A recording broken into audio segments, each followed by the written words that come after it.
Hello everyone, it's Jay here from the Trading Court Podcast, a Pokemon TCG podcast bringing you anything and everything Pokemon TCG related. If you are looking for Pokemon TCG competitive decks ready to go, including GLC decks, please head over to PokéDex4U.com. Pokédex4U has a variety of decks ready for sale, with each deck being fully customizable and bespoke to your needs. Use the code TradingCourtTCG for 5% off your first order. Now let's get on to the episode. Hello everyone and welcome to the Trading Court Podcast, a Pokemon TCG podcast about anything and everything Pokemon TCG related. Jay here, and I'm joined by my fellow co-hosts Andy, Al and Kath. Hello. Hello. Hello, another week of talking more Pokemon. So as usual, what I thought we'd do is we'll start with what we've been playing this week, and then we'll move into some news, and then we even thought it'd be good to have a quick segment on our season review, given the fact that the season is now wrapping up and coming to an end, with Worlds just not even on the horizon anymore. It's literally you can see it just over the hill. So starting with what we've been playing this week, I'm going to go with Andy. What have you been playing this week, mate? So carrying on with Chien-Pao, stuck to my list. I played last week. Played in our locals at Fanboy and got second place this week. Well done. So, Yeah. Bit of a difference from last week. Well, that's it. It's consistency. I was going to say consistency. Then, did you make any changes to your deck, or did you just keep running it? And do you know what? I didn't make any changes at all. I just think I just need time to play. That's it. Just get into a rhythm, really. Yeah. I think that's really important for people that go back and forth between decks and should I put this card in and should I put this card in? At the end of the day, it doesn't. It matters, but it doesn't really matter as much as just playing the deck as much as possible and just get experience. Definitely. So you're still enjoying it then? Yeah. Still like it. There's a couple of cards where, like, I've not really came across too many Guardians to use the Avery. My matchups last night was the Arc Umbreon with the Flying Pikachu toolbox, and then two mirrors. Well, not quite mirrors. They were playing with the other two Chien-Paos were playing with the Palkia. So. And how did you find the mirrors? Because obviously the Palkia, like I mentioned on last week's episode, the Palkia for me helps when that Batcalabur's not in play or in active spot, and you've not got it. That Palkia V-Star ability still helps. Able to get it from discard. I mean, I have arguments for both of the decks, but I think the version I'm playing has better consistency and a quicker setup. Because with the Mew, if you don't with the Palkia version, if you don't get your Battle VIP turn one, you're not getting it basically, or in your opening hand, you're just not getting it. But with Mew, like when spoiler alert, I played Jamie. When I played you, I had 3 Battle VIP turn one. Yeah, you definitely did. It just there's arguments for both. With the Palkia, it's good. I think it's good later, for when you've kind of burnt through your energy retrieval, and you've got enough to take that last kind of hit, but you need a bit more. That's when I'd probably just pop the V-Star power. Put an extra 3 on, because you can try and cycle through. If you've got Skaters Park out, you can cycle through Chien-Paos to Shivery Chill. But I think having that extra at the end, with Palkia can knock out anything really if you've got enough energy in hand. Yeah. So all you need is 4 energy. And that's just cycling 2 Chien-Paos with Skaters Park, and then V-Star power, and you're knocking out anything in the game really. But you still prefer without the V-Star power, is that right? Yeah, I mean for setup and consistency, I do I do slightly prefer the kind of turbo list with the Mysterious Tail Mew. But like I say, I've got arguments for both. Yeah. I just find for myself, I find the version I'm playing with the Mew quicker and easier for me to pilot. Yeah. Cool. No, yeah, we'll speak about our matchup shortly. But then moving on to Kath, have you played anything this week? No. Still Zelda. Do know too much good stuff on Netflix. Yeah, Witcher and Titans. Witcher and Titans and Lincoln Lawyer. Yeah, too much. Season 4 of Titans, isn't it, as well? Yeah. I've still not finished season 2, but I've unfortunately I've been watching a lot of anime recently. I got a month free pass on Crunchyroll, so I'm trying to take full advantage of it. So I've watched all caught up with Demon Slayer, and I've watched Chainsaw Man, and now I'm going to try and catch up Attack on Titan. And I've got a lot to do, a lot to catch up there. But yeah, I'm with you on that one. Like 3 seasons for Attack on Titan to catch up. The final season, part 1 and part 2, and then probably part 3 as well. But yeah, cool. Al, have you been playing much this week? Only live. I've actually signed up for a league challenge on the 30th or the 29th, whatever is the Sunday. Kind of need to get that right. Yeah. Turn it up on the wrong day. Sunday. It's the last weekend. It's the last weekend of July, so it's that. So I'm going to be making my return to in real life play. Before actually I come to Manchester in August, which I'll be playing some more when I'm back. But I've been playing Gardevoir as usual. I'm actually thinking of going back to my Mewtwo reunion variant. Just because I feel like everyone else is just trying to counter Gardevoir, and everyone's got a counter for Gardevoir, and it's just really annoying playing Gardevoir when everyone's got a counter for me. And I've come up against a lot of Mews over the last few days. I seem to be playing a lot of Mew, even though it didn't do well in the latest tournament, latest regional. I come up against a lot of Mews, and I took out my Spiritomb because and they're playing the Ice Cube, but I don't know if they're playing the Ice Cube until like turn 2 or until I've set up. So I don't want to put a Manaphy down because it's extra bench space, and bench space is really hard. It's tight. Isn't it? Tight. And so if I've got to put Manaphy and a Spiritomb and a Greninja for the draw, for the initial draw, that's three spaces. So I don't even like really playing Manaphy. But it's so needed because one Greninja and then it's all over. But the Mew's really annoying because I took out the Spiritomb, and I think I should put it in because it just stops them from playing. So that's why I'm thinking there's decks like Chen Pao and the Rapid Strike Inteleon and Arceus, so they're just doing their own thing, and there aren't really many except for Mew. Everyone's trying to counter Mew as well, really, with Drapion and Spiritomb. But there aren't really many counters for many of the other decks, even Lugia, to be honest. I've not really seen many lists that are consistently playing the Luxray.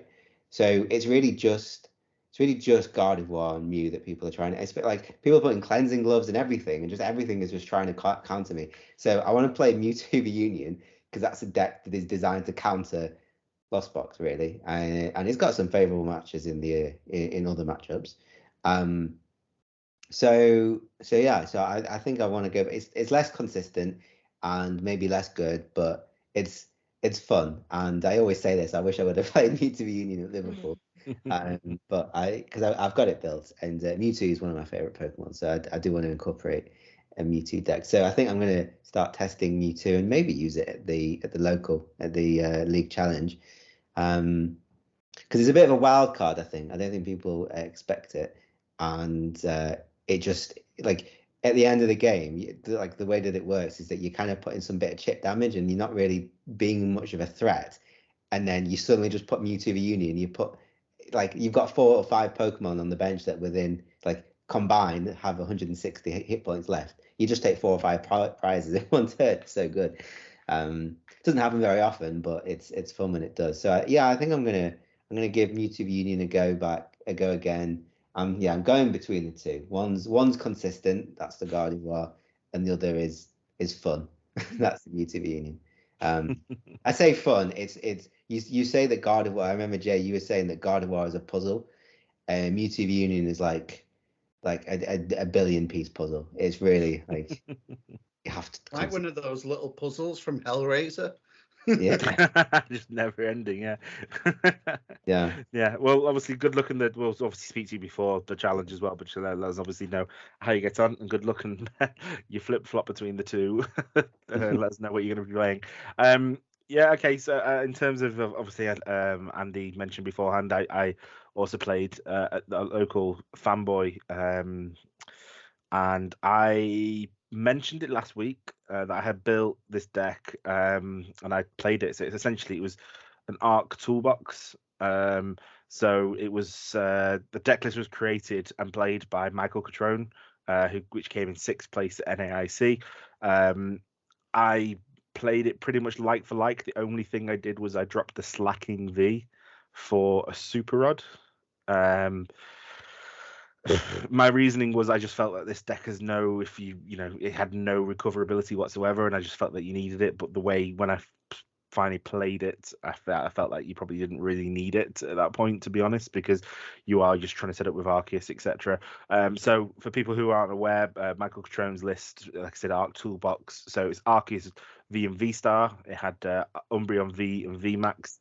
1/1 line of Flying Pikachu V and V Max, a Slacking V, a Luminion V, Medicham V, Rad Alakazam, a Spiritomb, and a Hawlucha, and then just loads of basically Iono's, Boss's Orders research, and a load of Lost City, which is really, really handy. And I really liked it.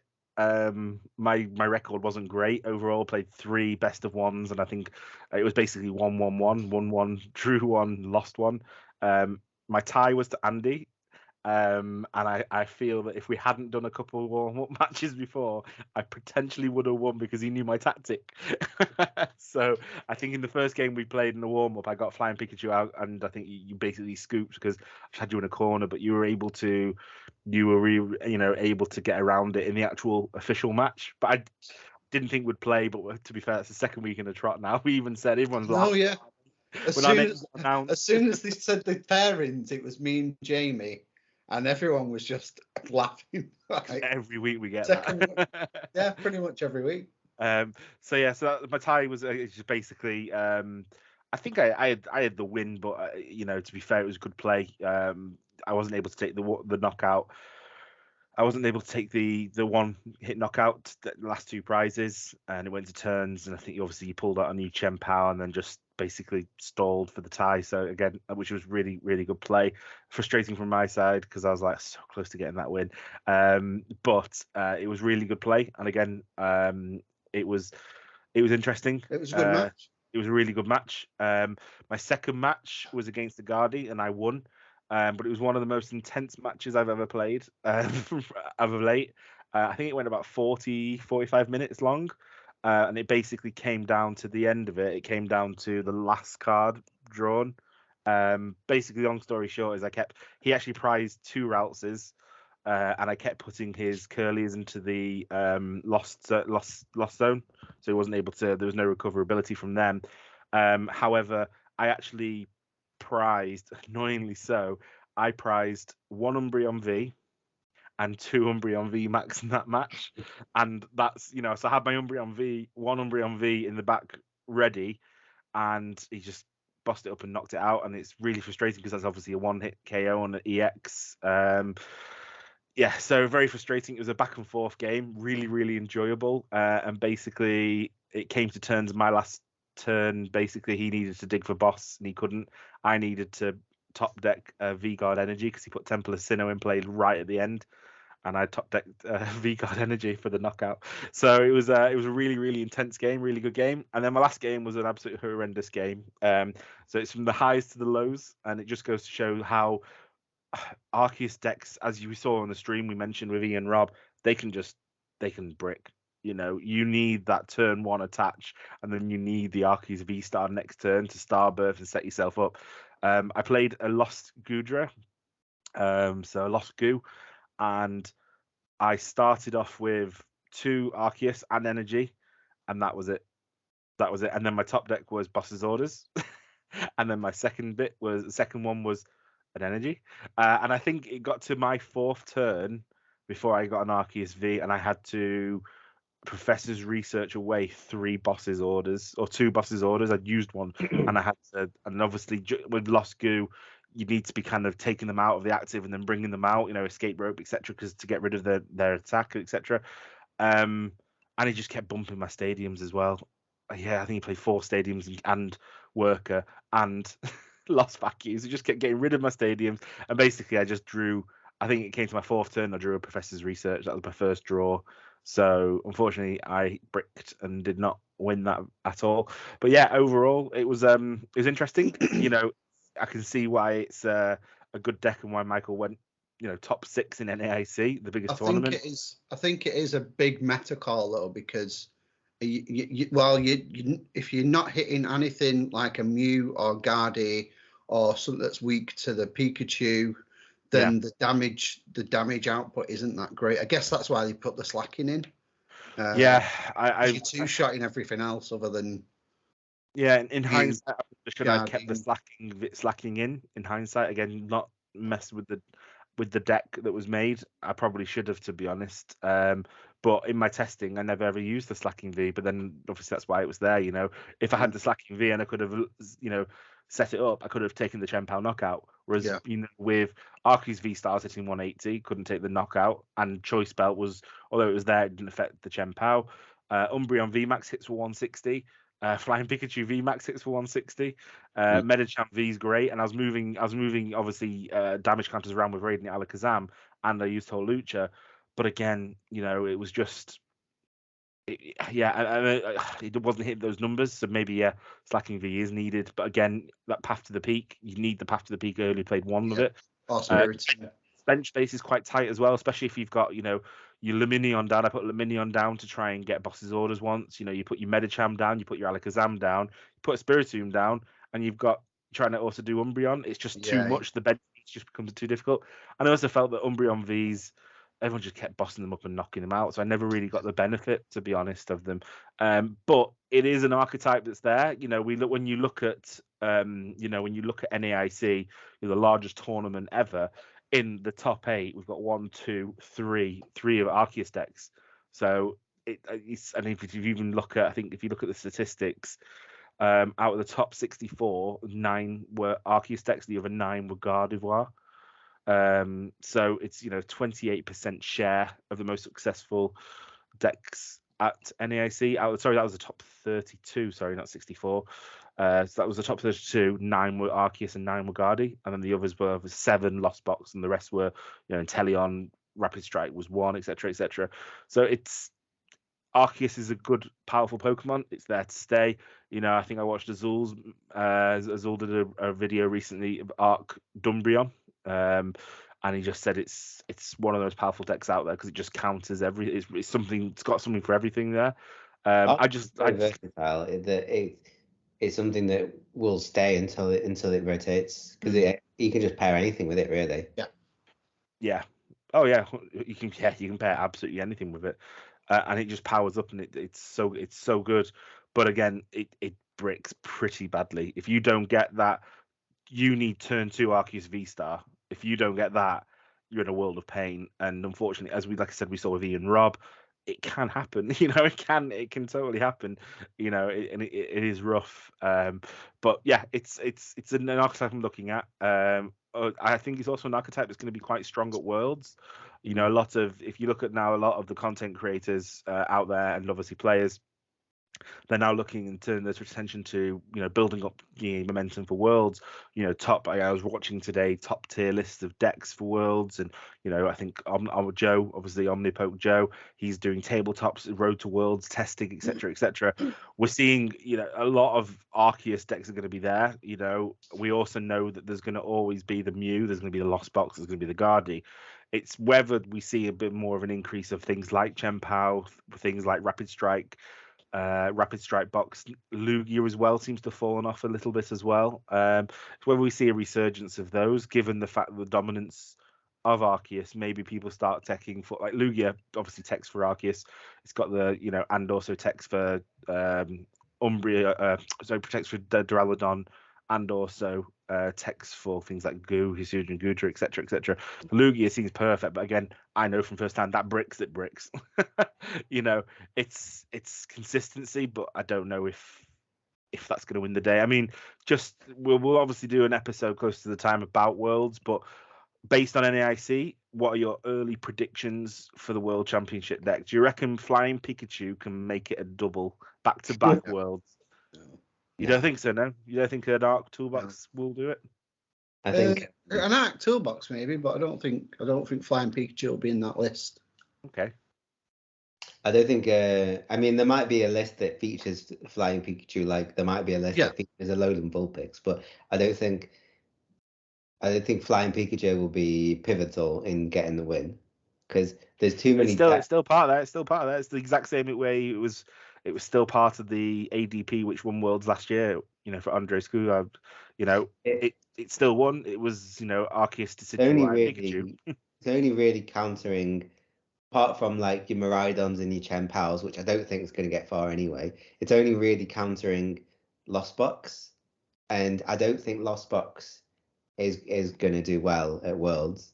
I think it's had its day, to be honest. You got to think Worlds. I don't think it has either. You got to think Worlds is the cream, like the crop of the cream. Cream of the crop, is it? That's it. Cream of the crop. You've got the best players. Crop of the crop. The crop of the crop. Cream of the crop.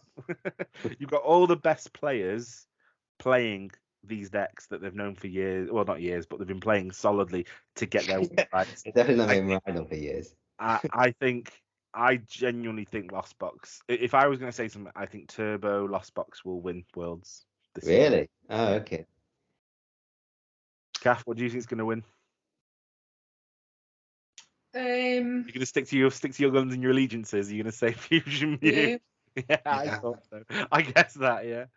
But you know what, Mew? I think it's a good shout because you always see at a tournament a deck will dominate.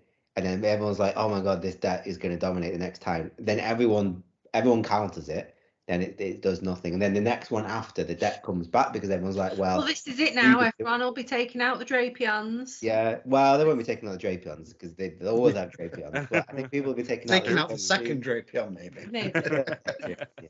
I think it's like Worlds 22, Palkia.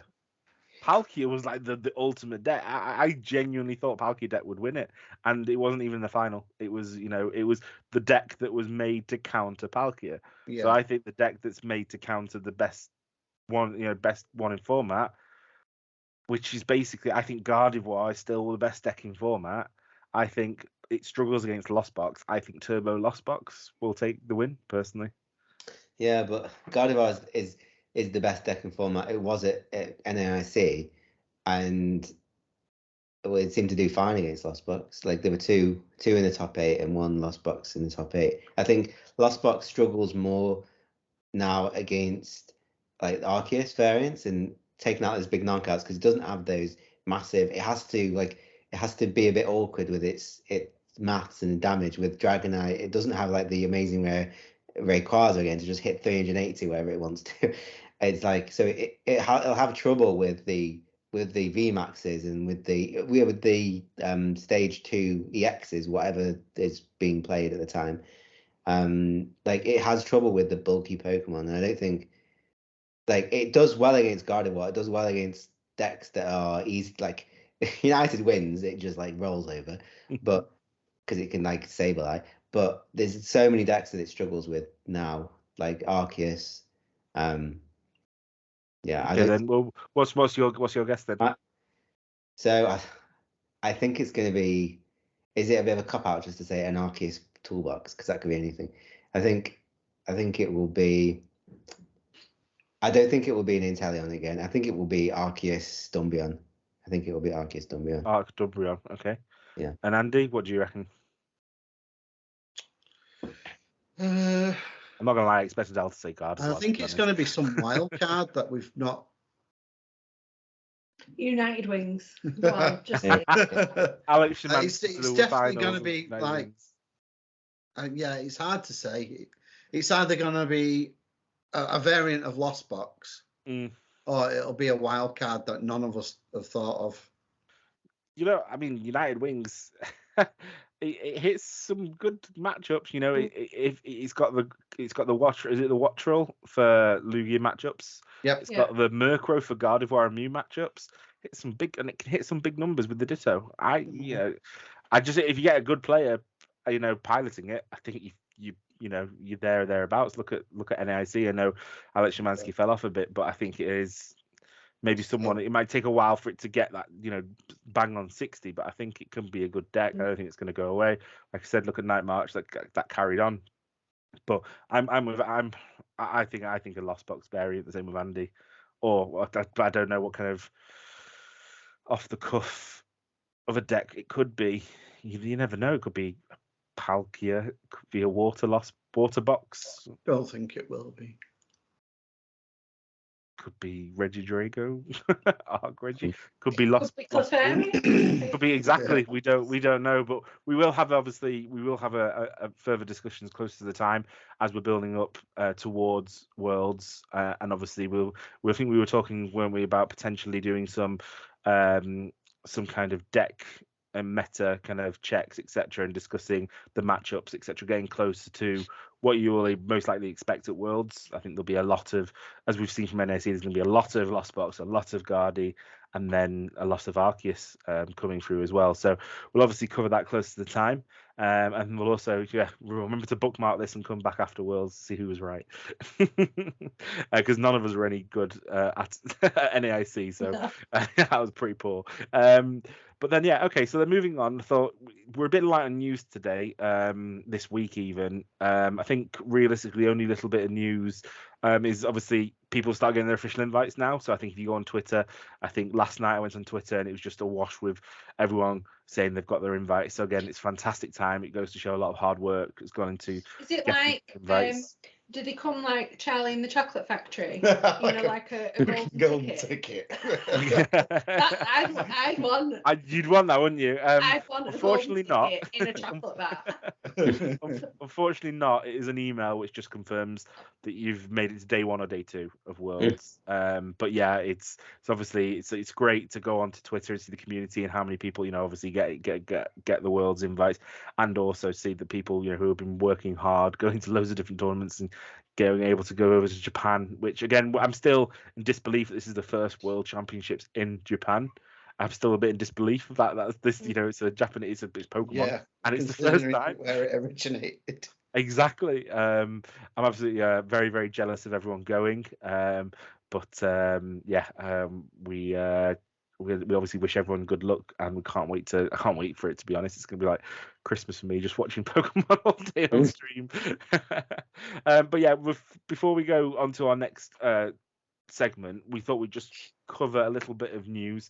So the main bit of news is there's just been a little bit of drip feeding of some more cards announced, and released. It's not released, revealed ahead of Obsidian Flames. Obviously, that set releases in early August for ourselves. I think we were talking before recording the podcast, and we're like 2.5 weeks away from pre-release already, which is mental. Again, yeah, exactly. It's mental because I still feel like we only just had Paldea Evolve pre-release. But yeah, it's I mean, obviously we know that Obsidian Flames is a mix of sets, and it's predominantly going to be Ruler of the Black Flame along with some EX decks from Japan that we haven't had yet. So as we're getting closer to the release of the Scarlet and Violet third set, Ruler of the Black Flame, which is releasing in Japan on July 28th, we've had a couple more cards. So the first card that we have got is Absol EX. So we've got a new EX Pokemon, Darkness type, HP 210. It's a basic Pokemon, and it has 2 abilities. So the first ability, 2 attacks, not abilities, 2 attacks. So for the first attack, for 1 Darkness Energy, it is Future Sight. So you look at the top 3 cards of either player's deck and put them back in any order. I like that. I think that'd be pretty cool. Can you imagine if it was like a rare candy or something for a Guardi or a Fog Crystal or even at Iono. So you put the Iono 3 cards deep so that they can't get it unless they start searching for it. I quite like that. And would you actually use it? If you had to, yeah. I think, like you said, one of the comments there, or the top comment, is this would be so good if the first attack was an ability. And I think, yeah, it would be really good if it was an ability, maybe for the first turn, but unfortunately it's not. But then the second attack is for 2 darkness energy and a colorless cursed slug. So it's 100 damage. But if your opponent has 3 or fewer cards in their hand, this attack does 120 more damage. Again, probably great end game kind of card. Iono to 1 or 2 and do 220 damage, as long as you can obviously power it up. With an Arceus deck. With an Arceus deck, maybe. But yeah, so the Absol EX. Overall, I don't think it's phenomenal, but the artwork's really good. The artwork is really, really good. It's really, really cool. I really like it. And then is it me, or is it in a kind of different style as to the other EXs? So the other EXs always almost felt like CG. Cartoony? Yeah, so the other EXs seem more CG. So CGE, if that makes sense, CGified. This is definitely got more, cartoony look, and this reminds me of cool. Do you remember in the original, the red and blue? Did you have a little booklet that came with the game? Yeah. Looking a long time ago, but it reminds me of that, like the kind of slightly shaded, kind of cartoony kind of. Yeah, I like it. And yes, it's less computer graphics, more actual art. And I think obviously the one thing that we've said numerous times amongst ourselves and on the podcast is Pokemon at the moment are just absolutely smashing it out of the park when it comes to the artwork of what some of the artists they work with, and some of the artwork that we get, even on some basics, basic Pokemon. I think one of the ones I'm looking forward to the most is in Pokemon 151, the Ditto. I think Ditto's really, really cool artwork in that one, and there's just some phenomenal artworks coming out. And yeah, I'm looking forward to it. Again, not very. I don't know how playable. Maybe late game, but it's a lot to load up late game. But again, it can be done. And then there was a King Gambit line announced and a new tool from Ruler of the Black Flame. So obviously the King Gambit line is Pawniard, Bisharp, and then finally the Stage 2 King Gambit, new Pokemon from Scarlet and Violet. Really cool Pokemon, to be fair, from Scarlet and Violet. Stage 2, 180 HP, metal type, and for 1 metal energy, execute. If your opponent's active Pokemon has 4 or more damage counters on it, it is knocked out. And then for a metal and 2 colorless, massive rend, 140 damage. This sounds okay. It sounds good, maybe against Gardevoir, but again, a lot to build up towards. However, it really, really ties in well and combos well with the tool that they've just announced that's going to be coming along in the set as well, which is Revenge Punch. So it's a Pokemon tool, and when the Pokemon this card is attached to is knocked out by damage from an attack of your opponent's Pokemon, put 4 damage counters on the attacking Pokemon. So again, if it's knocked out, if you get a Pokemon that's knocked out, you then put King Gambit up front, and then it's knocked out your opponent. So it's an automatic revenge kill for 1 metal energy. The only downside is obviously it's a stage 2. That is the only downside. But I think Revenge Punch could be really good just against Guardy, just a tech against Guardy, because if you think amount of times that you're loading up, the amount of times you're loading up to 20 HP. Your baby Guardy to 100 HP or 120 HP, or you're putting, Zacian to 200 HP to take the big knockout. Revenge Punch can automatically take that knockout before you even have your turn. I think that's really cool, but I just think we'll just see people then probably bossing up other Pokemon. So it's going to be interesting. Definitely seems like they're thinking more and more about different types of tools and how it works with the meta. The general consensus online though seems that Obsidian Flame is going to be a bit of a mess set. We're just a bit of filler set, which again I don't think it's a bad thing because we've got 151 literally a month later. If 151 wasn't a month later, I think we'd be a bit worried. And there's a lot of playable cards in 151, and obviously nostalgia. But it seems like this is the Charizard set. Here's the Charizard. The collector's going to chase the Charizard, and then because as well, it's not they're not shoehorning other sets into this set.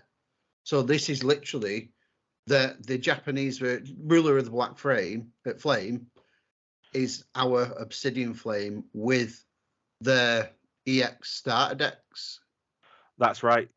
Yeah. So It's not like it's more sets in one. from Poke Beach, that's it the does. reason why.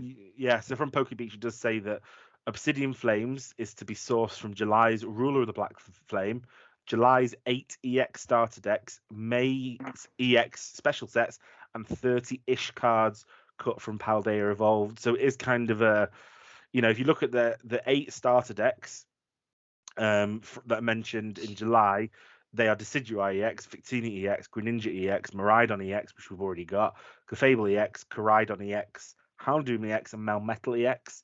They're just decks over in Japan. And then the additional special Maze EX special set is Toadscruel EX and Pawmot EX and Houndstone EX.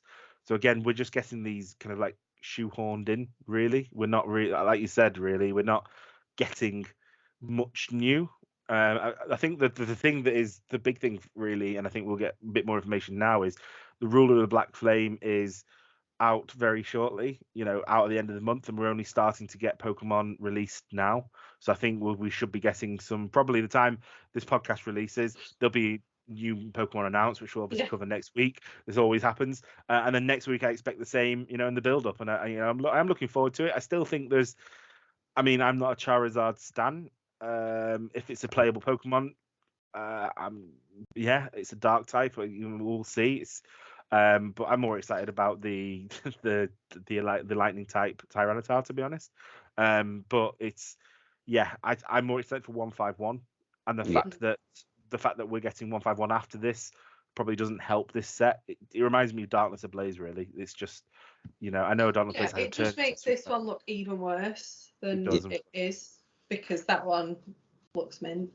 It does, yeah, and especially we're all kind of an older generation where Kanto and the original 151 means so much to us that I think that's going to play into it even more. But still looking forward to it. Again, we've covered the pre-release promos that come, which was Togekiss, Clefable, sorry, not Clefable, it's Cleffa, Togekiss, Mawile, and Palafin. So again, some okay playable cards there. We'll obviously be covering some of the pre-releases, and we'll obviously keep you guys up to date. But then moving on, because there is no other news really, but knowing our luck, it'll be announced the moment this podcast releases. But we thought, given the fact that the season is over now, obviously the highlight of the season is going to be Pokemon World Championships in Japan, and also the fact that people have already started gaining CP points towards next season already. I thought we'd be good if we just talk about our first year and our first season, because although we've probably only played competitively more towards this year, in the past 6 to 7 months, we officially have been playing for a full season now. So we thought we would do Training Court's first season review, and I thought we'd catch up and ask some questions. So I'm going to put Al on the spot first and foremost. I'm going to ask you some questions. So the first question from your season review is your favorite tournament you've played in. Well, since I only played in one tournament, that's quite easy. It was Liverpool, but I had such a great time at the Liverpool regional.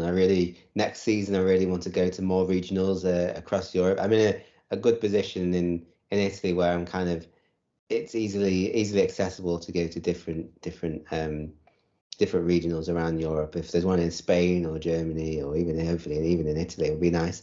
And of course the UK. If it's in Liverpool, I'll be definitely coming back for that. And if there's any EUIC, obviously all permitting, if I'm available and circumstances. But yeah, I'd love to go to more regionals as much as I can. But yeah, Liverpool was great. It was really good. So yeah.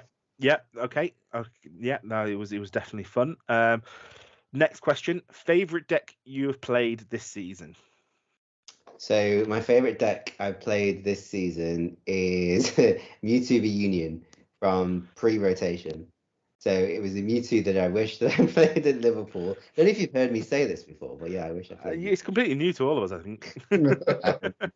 But yeah, because it came so late, and I think it was Xander who built it originally, and it wasn't a control Mewtwo reunion. It was a really aggressive Mewtwo reunion, and it used Gengar from base set Gengar that could move all the damage counters around. So I could power up the Mewtwo reunion, and then as long as I'm not being one hit KO'd, I could just remove all the damage counters. And it was playing the Curlier engine already with Gardevoir, Refinement Gardevoir at the time.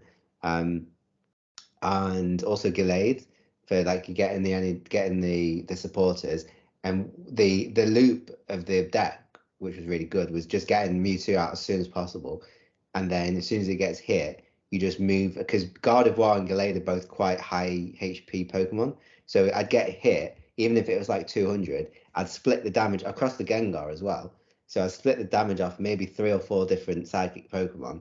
Then I'd use Radiant Serena to ensure that I had at least 20 on all of them, and then Radiant Serena at a time, maybe 100 HP a turn, and then I'd use Gengar again to spread them out even more. Maybe I'd use a Scoop Up Net and put the Radiant Serena back on, then maybe I could heal maybe 150, 200 damage in a turn without having to use Mewtwo's healing.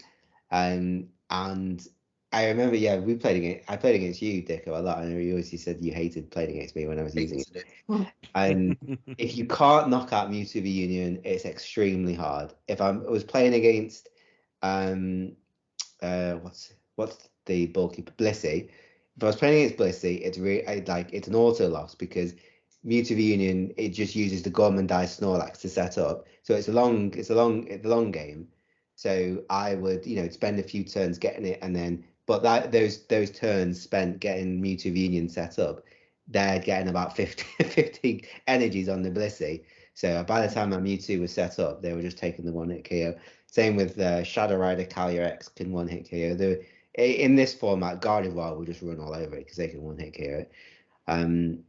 But yeah, in the last format, it was good, and yeah, it was definitely my favorite deck. And the reason I wish I would have played it is because the reason I didn't play it is because I came up against so many Blissies on the ladder, and I thought, well, if I come up just against Blissies in real life, then I'm just going to be completely swed. And instead, I didn't come up against any. All I came up was against Lost Box, and Lost Box can't beat it, really. So I wish I would have played it. Yeah, and that's my favorite deck. Okay, and then the next question: your least favorite deck that you played this season? My least favorite deck that I've played is probably. Are we talking about least favorite to play, or least favorite because it's just bad? The least favorite deck that you have played this season, regardless of whether you did enjoy it. It is bad to play. Just what was the worst one you've played this season? Okay, well, I'm gonna say 2, because I'm gonna want to say one of them is Lost Box, because it's just not fun yet to play. It's just not. It's just not fun. Some people might have fun with it, and I don't begrudge them, but I didn't have fun with it. But also, the worst deck that I played is Fortress with pretty much anything, but Fortress with Ready Drago, just taking 2 prizes down, and then I have played against a Fortress that did well. They took me down to 2 prizes, and then they started doing things that like IONOing me, and then taking another 2 prizes and IONOing me, and I couldn't start. But yeah, that's the worst deck that I played is Fortress, because it's worst. But Lost Box is probably out of the meta decks. Like I've never not had fun playing like Miraidon or tried Tinglu. Like they're fun to play. Like they're not my favorite decks. They're not my least favorite decks. They're fun to play, and I wouldn't bring them to a tournament myself personally. But my least favorite deck to play is probably Lost Box, because it's too much to think about. Okay. Visions. Okay, and then your favorite matchup. What's the matchup where every time you've heard it flipped over the card, you're like, yeah, I've got this. No matter what, you're like, yeah, I've got this. My favorite matchup of the season or current matchup? Your favorite matchup of the season? my favorite matchup of the season is, I would say, if I'm playing Gardevoir, then if I come up against a Miraidon, then it's pretty easy because it's just as long as I have 3 turns where I can attack, and I've basically won. If they're playing 2 prizes, which they are, it's just 2-2-2, and then I've won.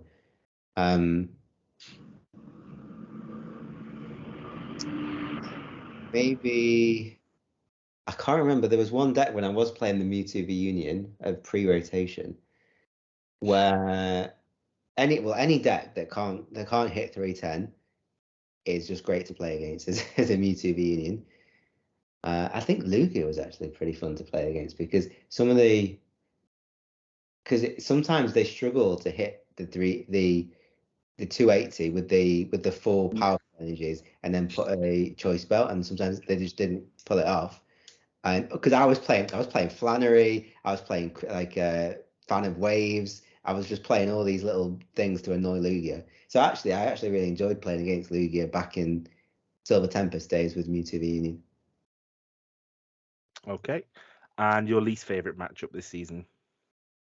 Is Gardevoir against Mewtwo V Union against Blissey. It was really annoying because it was just an auto. I don't like auto losses, and I can't say Gardevoir against Lost Box is an auto loss because it's all about the decisions that I make. But Mewtwo V, any deck that can easily hit over 310 was a horrible matchup, and having a deck with an auto loss, even though it was my favorite deck to play, having a deck with an auto loss just doesn't feel good. Okay, fair enough. Okay, next question. What has been your MVP card of the season? There's so many. I mean, you could say to what, Scoop Up Net? Scoop Up Net's a pretty good card. R.I.P. R.I.P. Yeah. I You really saying Scoop Up Net then, or? I really liked the base set Gengar. I really liked base set Gengar. I wish Is that the one? Is it called Life Shaker or something? Life Shaker, yeah. Like with the whole thing with putting damage counters on with Gardevoir, there's so many different combinations. Like do you know the Wob effect from one of the sets? I can't remember. Maybe it's Astral Radiance, where you do as much damage as there are damage counters on one of your bench Pokemon. So like I'd love for there to be a card where you can move damage counters as much as you want. I don't think there will be because it's pretty broken. Especially with Gardevoir in the format. It'll probably be like a grass Pokemon or something. But I'd love for there to be another Gengar that does the exact Life Shake in a psychic Pokemon form, whilst Gardevoir is legal. That's what I think. So I'm gonna go with Gengar because Gengar's just a cool Pokemon regardless anyway. So I'm gonna go with my Life Shaker. Okay, no worries. Next question is, what's the most important thing that you've learned whilst playing competitively this season? Most important thing that I've learned is, I mean, there's many things. Prize checking is something that I just never did. I never thought to do. That's why often I play SU and Heavy Ball because it's just so easy to prize check. Yeah. But also, Yeah. I think prize checking is definitely one of the things that I never thought of, and I think I mentioned it on a few episodes ago. It was from when I got a coaching session on Mythify, and then I put out a couple of Pokemon on the bench and my active. And he was like, "Why have you put Pokemon on the bench?" And I was like, "Because they're available." And then he was like, on his turn 1, he just used Escape Rope, and I was like, "Okay, fine, that's why." So one of the most important things that I've learned is actually really basic. Is always start with just an active and don't put a bench Pokemon because you're just opening yourself up to getting Escape Ropes and ruining your game plan. Okay, no problems. And the last question for your season review: what is your goals for next season? I would like to day 2 a regional. I don't think I'm going to go to enough regionals to actually have the chance. Like I think I would have to go to all the regionals to play the odds. But I'd like to do well at regional. I don't really have a hard goal.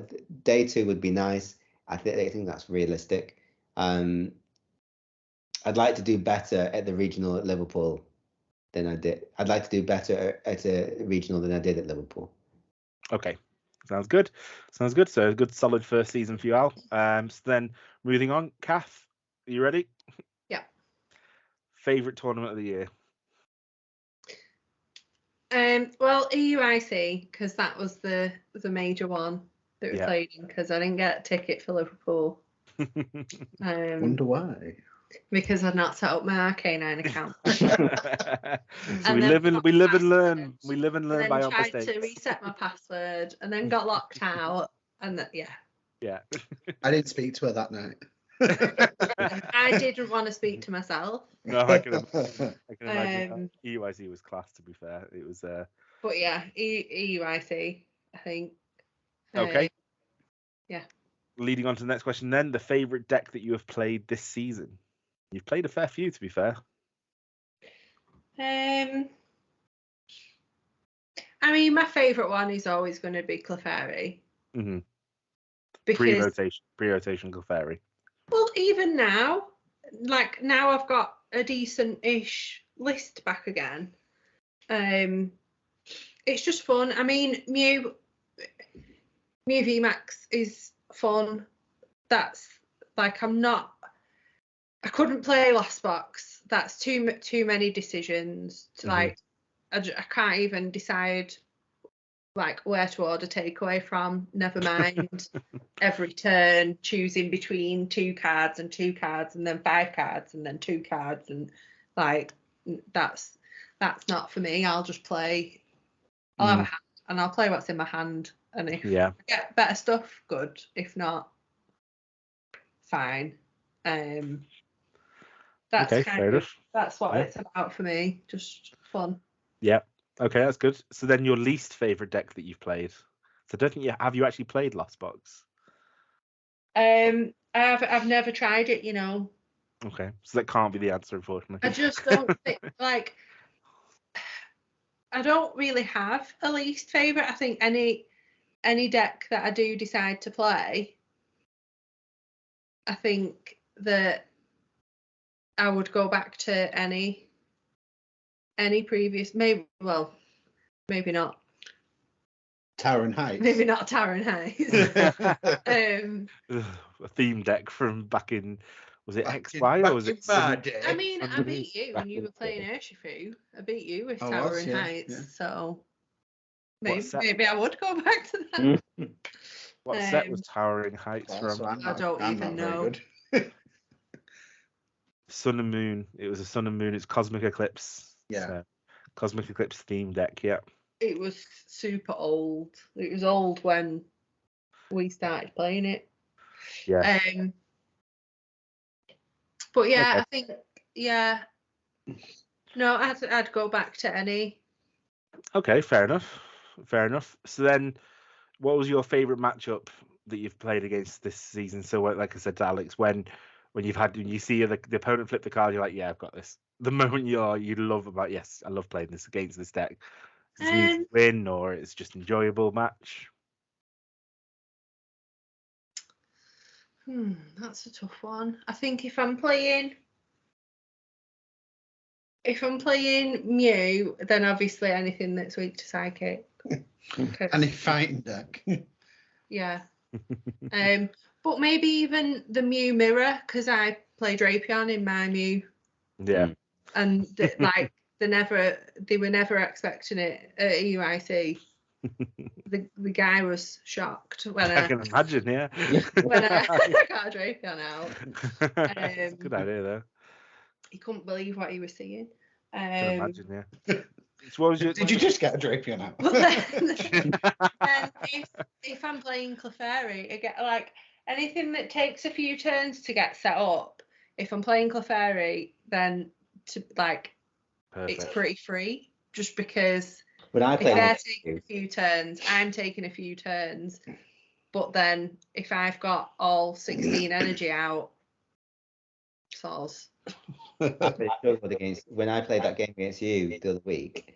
And you were playing Clefairy and I was playing Gardevoir, and I struggled against that because you just set up, and that was it.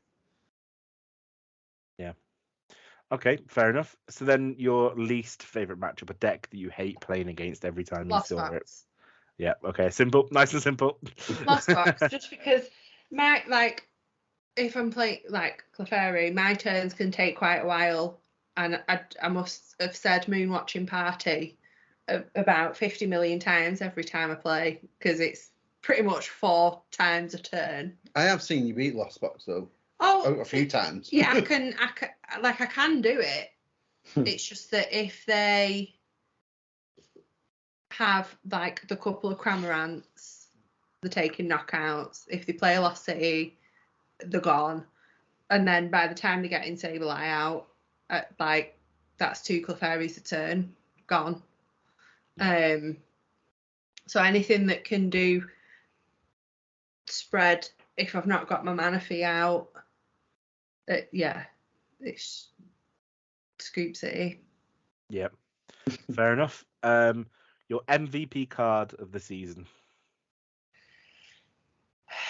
I would probably say Weird V, is it? Yep. Yeah. Okay. It seems Just to be getting some because play as well recently in Lugia decks as well now. It's just something that, like, especially now with the jet energy, it's like it's pretty easy to get in the active spot, and then, like I say, if I've got all 16 energy out, that I can't do the maths. 6,000 damage. Yeah. 6 million damage. Like, people, when I play it and people are already putting the Pokemon in the discard pile, and I'm like, I can count if you want. But it's like it's definitely a knockout. 16 times 40. God. And then other than that, like maybe some of the older cards, Training Court, obviously. Yeah. Was always pretty handy. Our namesake. Marnie. R.I.P. Yeah. Yeah. Yeah, there's been some good ones, isn't there? We lost some good ones. We've gained some good ones as well. Yeah. Okay, so then in your debut season, what was one of the big things that you've learned? Read the card. RTFC? Yeah. We like it. It's sometimes caught me out if it's not something that sees play a lot, and like I would have to pick it up a couple of times just to double check what it's doing.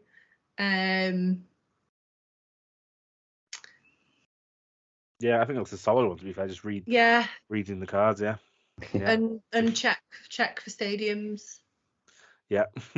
I go stadium blind. You'd either like forget it's there or just not use it if it's your opponent's stadium, and sometimes you can use them. Yeah. Like Pokestop you might not want to use, but if you die in a death and you need exactly.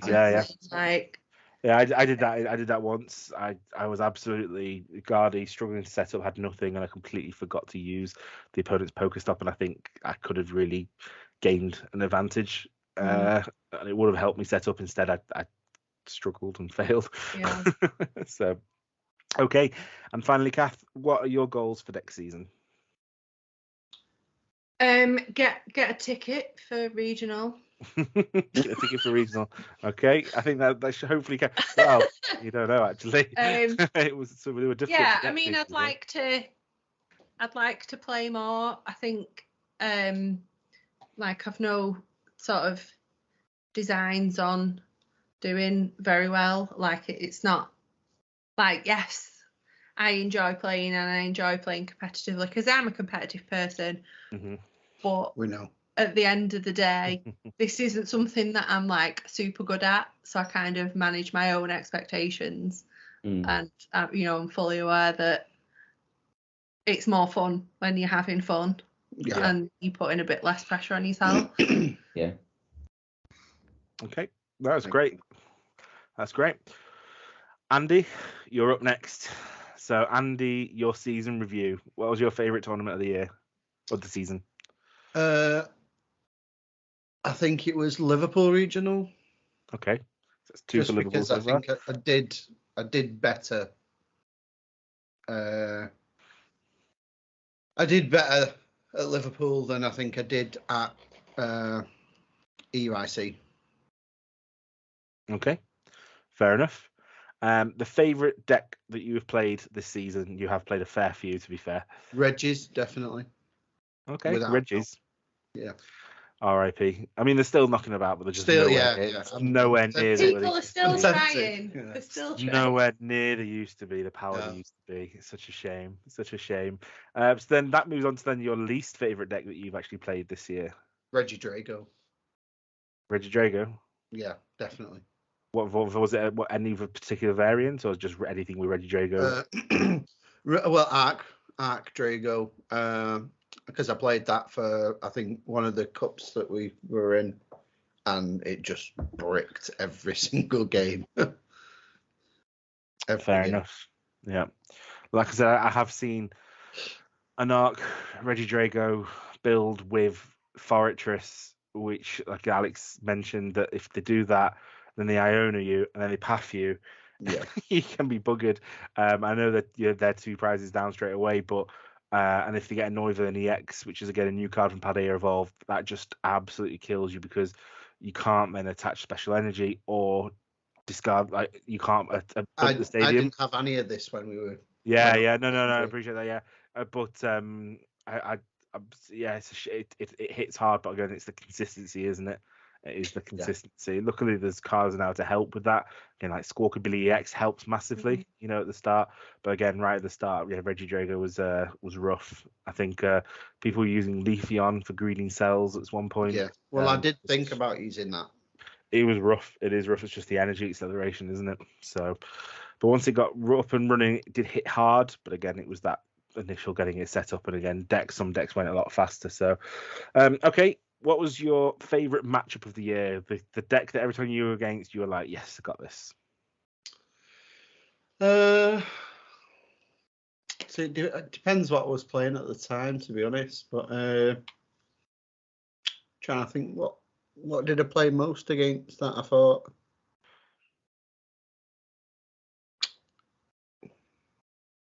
Maybe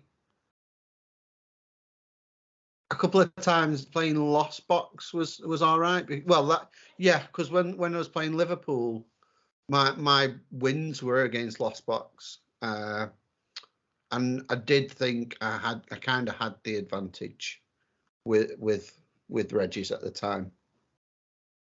So Okay. yeah, Lost Box. Okay, and then on the same vein, what was your least favourite matchup of the season? Lugia. Definitely. Lugia. Any particular reason why, or Just because I came across lots of them and they set up quick. Some of them even set up without 2 Archeops, and still beat me. So yeah, that's why. Okay, fair enough. Moving on then, your MVP card of the season. Probably, I'm going to say Professor's Research. Okay, yeah, it's good. It's a toss up between that and Scoop Up Net, and that's already been said. So yeah, I 'Cause mean, it can get you out Alex's so MVP much. card was about 4 or 5 listed. So yeah, Yeah, Research got me out of a bind last night. So yeah. Okay, yeah, Professor's Research is such a strong card, isn't it? Yeah, it is. Sometimes you have to make those hard decisions though to discard those precious resources, but again, it can get you out of some horrible situations. What have you learned then from your debut season in the competitive field? it's kind of like take your time without taking the mick. Play through your options and try. Obviously, you can't slow play, but try and think before you play a card. If that's going. Do you know what I think you've learned and that you've got much better at from when we started Not to tilting. now is not like flipping the table Yeah. and storming out. And I agree with that. Yeah. 100%.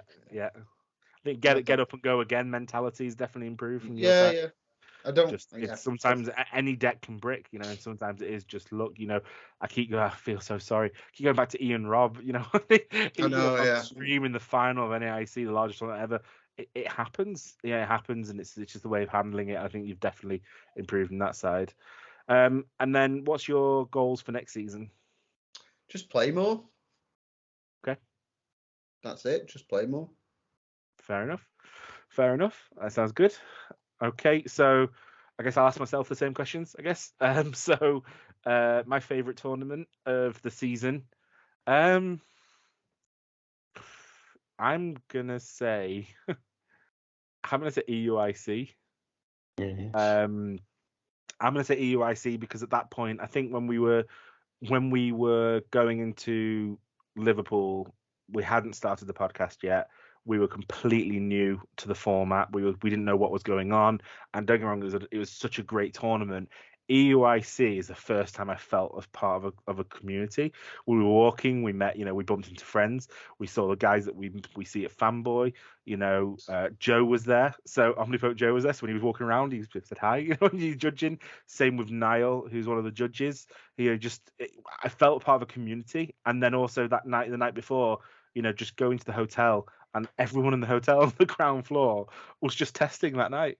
And we played random people, and although it didn't go very well for me, but we still got to go into the Pokemon Center, which I was quite happy with, and got the cool swag. Got a cool story about that as well, about getting in with our passes, competitor passes, and bribing the floor manager to get us play mats. And it just felt, like I said, I felt part of the community. Like I actually felt, we saw people that I watch every day on YouTube just in front of us, as normal people. Like I said, I met Tor. Yeah, you were pointing at them all. Yeah. I was pointing at them all. I was trying to Tord Reklev. I was trying to Tord in the queue. I felt part of the community, and I felt, whereas Liverpool, it was all new. It was all completely new to us. Didn't know what to expect. It was a long day, etc., etc. And then I think we all burnt out as well a bit by Pokemon at that point. Because I think we played a lot leading up to it, and I think leading up to UIC we tested a bit. I think we tested better. I think as a group we tested better, and then also we got to chat about it on the podcast about our preparations, what we were going to play, and I think the podcast has helped that almost in regards. And obviously we've met some amazing people through playing, I think EUIC for me. So I'm going to go for my favorite tournament of the season, EUIC. My favorite deck that I've played. Lugia. That's probably going to be my favorite deck and my least favorite deck to play. I don't know. I think I don't know. I actually really, really stuck on this. I actually think one of the most fun decks I played was the Rapid Strike box and testing for EUIC. When I built the Rapid Strike box and I tested it, I really, really enjoyed that. But I was too worried. But I was too worried about having these 3 prizes sat there because apart from Mew, no one was playing VMAXs. It was just literally Mew VMAX. That was the only kind of VMAX. You had obviously Duraludon occasionally for Arcdura, but even that took a bit of a dive really heading to EUIC. Arcdura really wasn't, although it came back obviously. I think Rapid Strike box is one of my favorite. Just the combos that you got with it. The quick shooting. The Rapid Strike Search. I think it was really fun, and it was good to see it win the tournament as well. So I think I'm going to say my favorite deck I played was Rapid Strike box. I just wish I'd had the balls to probably carry it on into tournaments. My least favorite deck I played is a toss up between Lugia V-Star and Lost Zone Gira. Lugia is my favorite Pokemon. But that I just have some bad memories of Lugia, and I literally played it to death as well. Yeah. I think I played it consistently for about 6 months, and I think even one of the guys at Fanboy was like, just put Lugia down, And I don't know, I just think that it was great when it got going, but it bricked so many times. So Lugia is probably one up there. But then also Lost Zone Gira. I remember building it when Lost Origins came out, and I played it and I hated it. Because again, you took it straight back apart. I did, yeah. It was the decisions. I was really like you, Kath. I was so bad at the decisions. I was like, oh, I don't know what to choose. What do I know what to choose? I think I brought it back out of retirement once, and I played your Fairies, and you beat me because I just again made stupid decisions and I couldn't decide what to do. So, given how much I played it, I'm going to say Lugia V-Star is my least favorite deck I've played, which is a shame, really.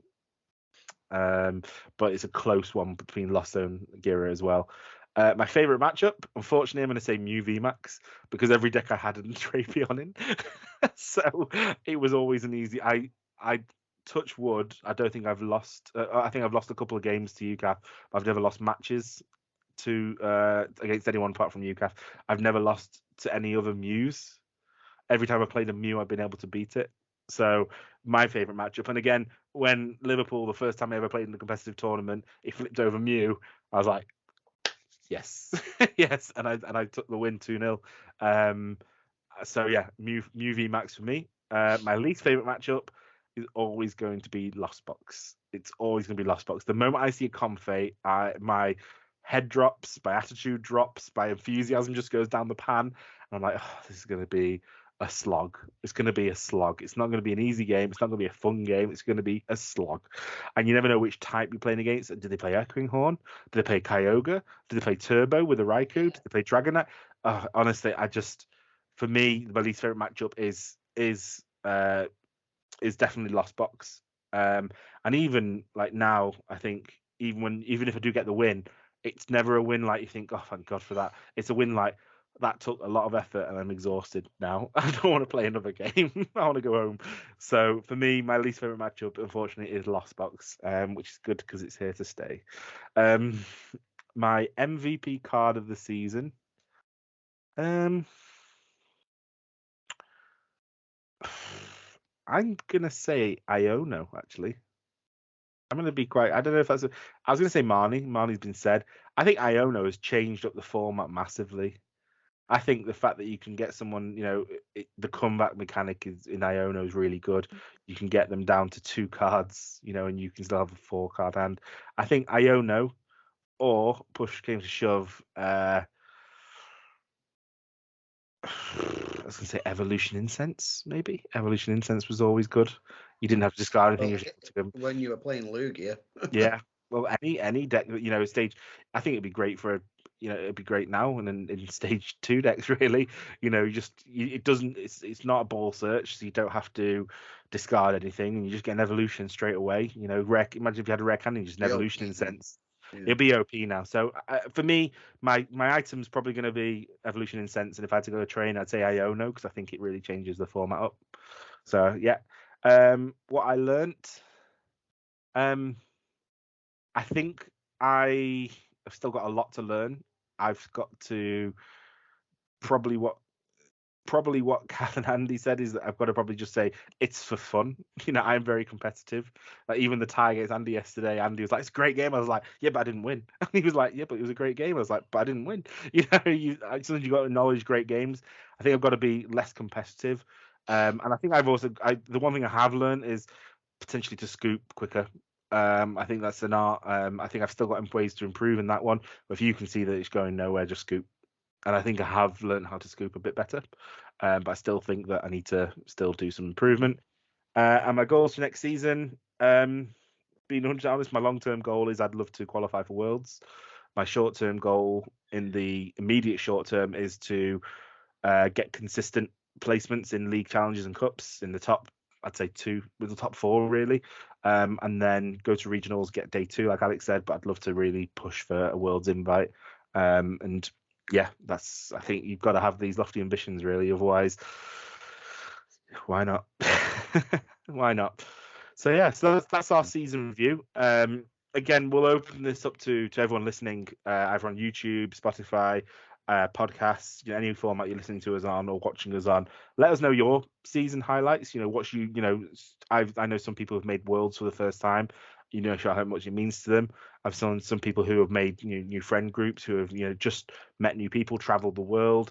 Let us know what your season highlights are, no matter how big or small they may be. It's still a highlight, and it's definitely something to really bring home and show that show the community. And I think it's chosen the community, and we need to keep shouting out loud.